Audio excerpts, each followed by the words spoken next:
day, he'll get it on Macy Gray. Raindrops, drop top, smoking on cooking the hot box, fucking on your bitch, you thought. Una, ito ay kaisipang kolonyal. Marami sa Pilipino ang naniniwalang nakahihigit sa tibay at ganda ang mga bagay na imported. Susunod. Dalawa, nakikisama.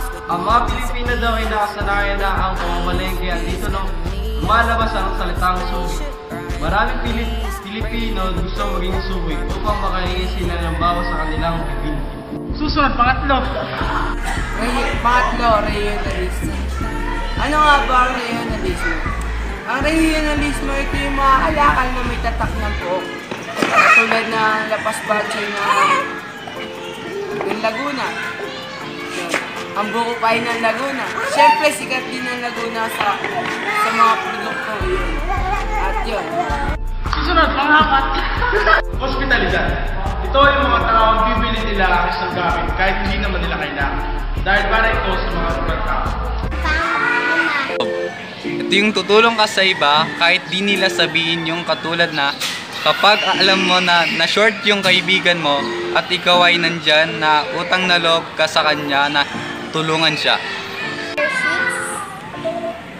Pahalaga sa edukasyon. Ito yung isang dahilan na pagkonsumo tulad ng pagbili ng mga gamit sa isang pag-aaral upang makapag-aral ng mabuti. Pang-pito. Kalinisan sa katawan. Isang dahilan din ng kinagagastusan ng mga mamamayang Pilipino ang pagbili ng mga produkto makakatulong para sa kalinisan ng katawan. Katulad nito yung mga Kojic pre, yung Kojic. Oo. Pakikipagsapalan. Ang mga Pilipino ay malakas ang loob pagdating sa pakikipagsapalan. Mahilig sila sa salitang bahala na, baka sakali. At sila rin yung mga taong mahilig dun sa yung tumaya sa mga lottery. Tama. Mas ginugugol nila yung oras nila at pera nila sa mga loteriya na ganyan. Tama. Kaysa pangkain araw-araw. Tama. That is it for this vlog, guys. Please like, comment, share, and subscribe to this channel. And subscribe to our friend, RTM Super. Macy Gray, raindrops, drop top. Peace!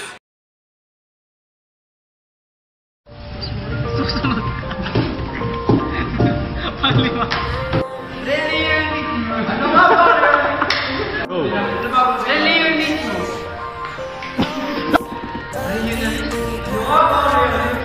Ang realismo ay dito, pinapakilala kanya-kanyang mga tanyag ng produkto. Tapos na yung, ito, tika dito. Katulad dito. Ito, may bundok na sa bukol.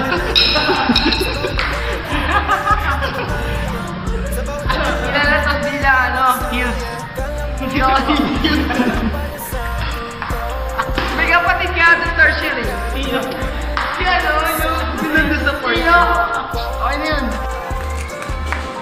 Panganib. Ay, di ba na ako nagsasabi nun, no? Woooo!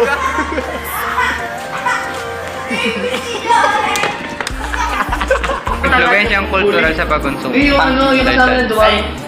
Ay, pagsapalaran. Butang!